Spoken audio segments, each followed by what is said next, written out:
The rain fell in relentless sheets, drumming against the windshield of Joel Harris's old sedan as he navigated the winding, deserted road.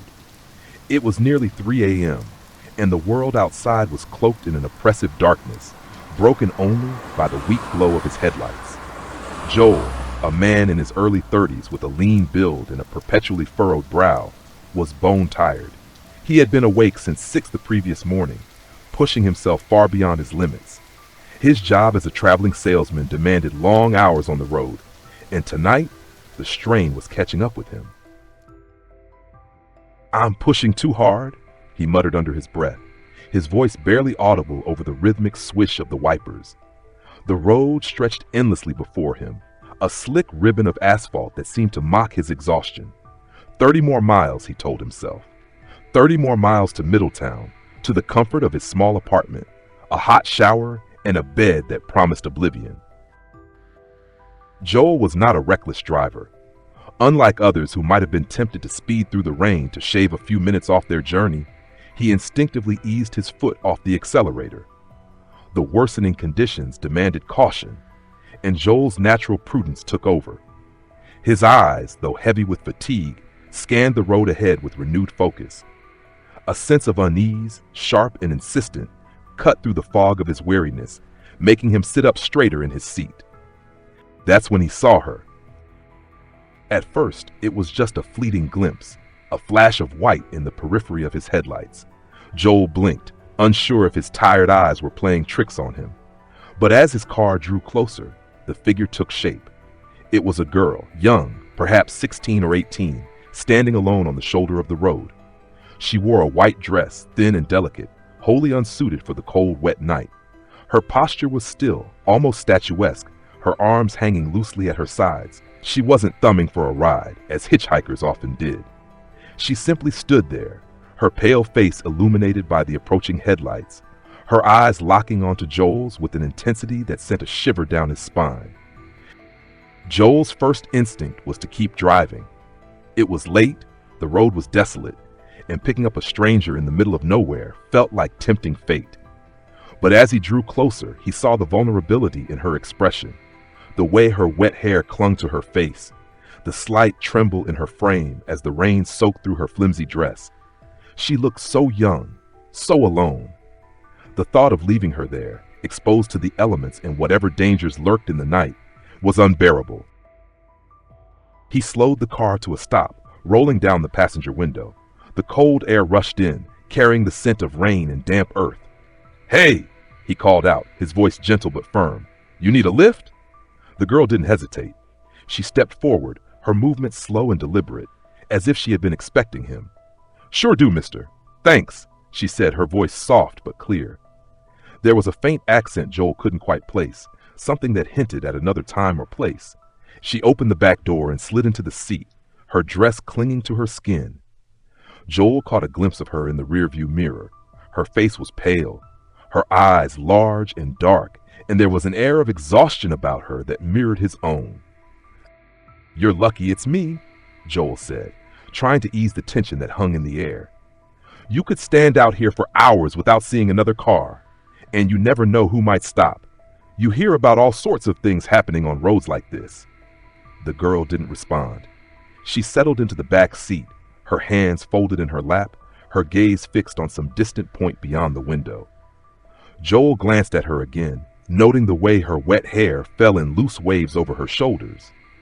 Her dress, though soaked, had an oddly old-fashioned quality to it, with a faint lace trim that seemed out of place for a modern teenager.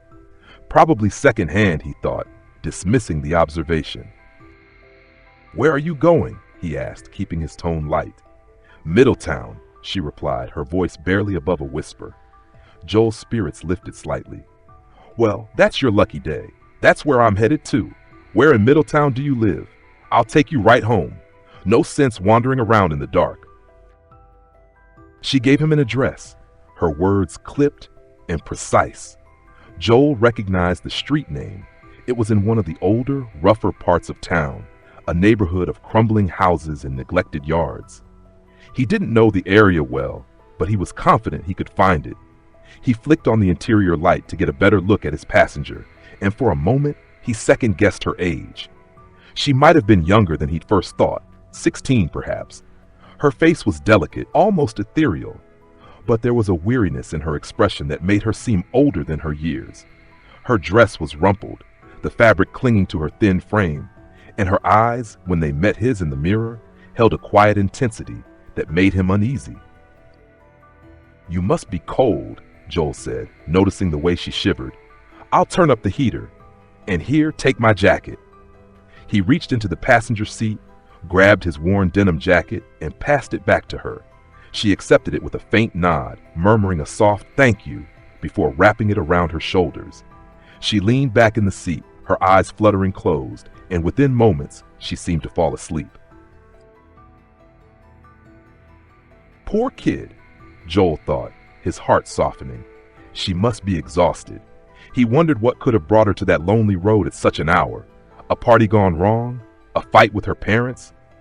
He wanted to ask, but something about her demeanor, the way she avoided his gaze, the quiet resignation in her posture, told him to leave it alone. If she wanted to share, she would. For now, he was content to let her rest.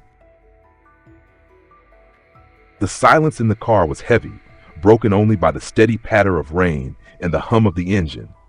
Joel kept the radio off, not wanting to disturb his sleeping passenger. The road to Middletown was familiar, and despite his fatigue, he navigated it with ease. The town's lights soon appeared on the horizon, a faint glow against the stormy sky. Joel followed the directions to the address the girl had given him, turning onto a narrow street lined with dilapidated houses. The neighborhood was even worse than he'd imagined, boarded-up windows, overgrown lawns, and a pervasive sense of decay. The house at the given address was the worst of the lot, its paint peeling, its porch sagging, its windows dark and lifeless. It looked abandoned. Joel frowned, a flicker of doubt creeping into his mind. "Is this the place?" he called out, glancing into the back seat. There was no answer. "Hey," he said, louder this time. "Is this your house?" Still nothing. He turned around, expecting to see the girl stirring from her nap. But the back seat was empty. Joel's heart lurched. He blinked, certain his eyes were deceiving him. The girl had been there just minutes ago, wrapped in his jacket, her head resting against the window. He hadn't stopped the car, hadn't opened the doors. He checked the back doors. Both were locked from the inside. There was no way she could have gotten out. Yet she was gone, leaving nothing behind but an empty seat and a lingering sense of unease. His first reaction was disbelief, followed by a cold, creeping fear. He sat frozen, his hands gripping the steering wheel, his mind racing to make sense of what had just happened. Had he imagined her? Was he so tired that he'd hallucinated the entire encounter? But the jacket, he'd given her his jacket. He reached into the back seat, half expecting to find it crumpled on the floor, but it was gone too.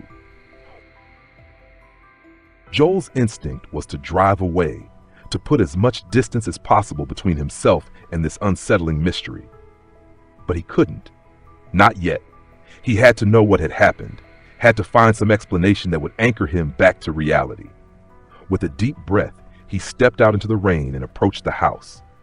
The porch creaked under his weight, and the air smelled of mildew and neglect.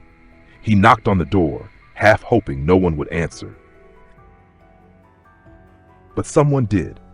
The door opened to reveal a thin, elderly woman in a shabby robe, her face lined with sorrow. Her eyes, pale and piercing, reminded Joel so strongly of the girl's that he nearly took a step back. "Yes?" she said, her voice weary but calm. Joel hesitated, suddenly aware of how absurd his story would sound. "I'm sorry to bother you at this hour," he began, his words stumbling. "I know this is going to sound crazy, but I just had the strangest experience of my life." He told her everything. The girl on the road, the white dress, the ride to Middletown, the address she'd given, and her inexplicable disappearance. As he spoke, he felt increasingly foolish, expecting the woman to dismiss him as a lunatic. But she listened patiently, her expression unchanging, as if she'd heard this tale before. When he finished, she nodded slowly. "Where did you say you picked her up?" she asked. Joel gave the location, a stretch of road about 30 miles outside of town. The woman's eyes softened and she let out a long, heavy sigh. "That was my daughter, Laura," she said. "She's dead. She was killed in a car accident on that road 10 years ago. She was coming home from a party. It was a night like this, rainy, cold. You're not the first to have this experience. It happens sometimes, always on nights like this. She's trying to get home." Joel stared at her, his mind reeling. He had expected skepticism, perhaps pity, but not this.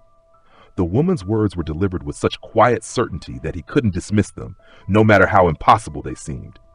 "She's buried in Oakland Cemetery, just outside of town," the woman added. "Her name was Laura Cars. She was 16. Joel mumbled an apology, his thoughts too scattered to form a coherent response. As he turned to leave, he caught a glimpse of the name on the door, Cars, etched into a faded brass plate. The sight sent a chill through him, grounding the surreal encounter in a stark, undeniable reality.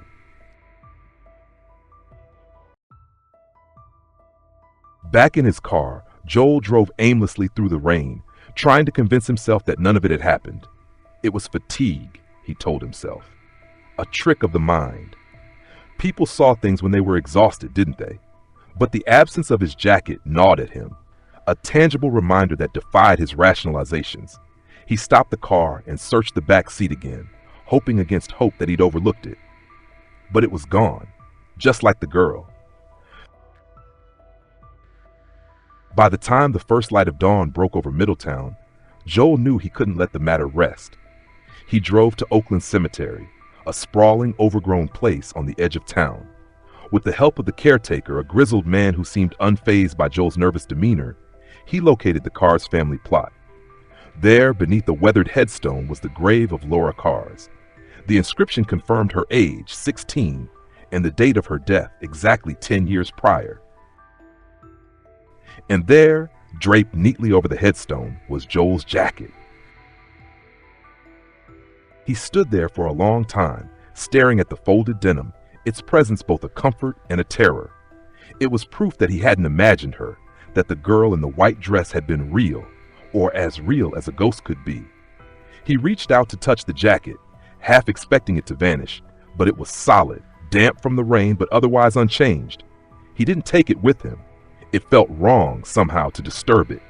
Instead, he left it there, a silent offering to the girl who could never go home. As Joel drove away from the cemetery, the weight of the experience settled over him like a shroud. He didn't tell anyone what had happened, not his friends, not his family.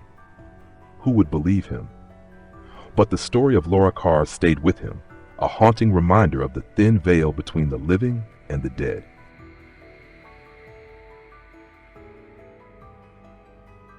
The tale of the phantom hitchhiker is not unique to Middletown.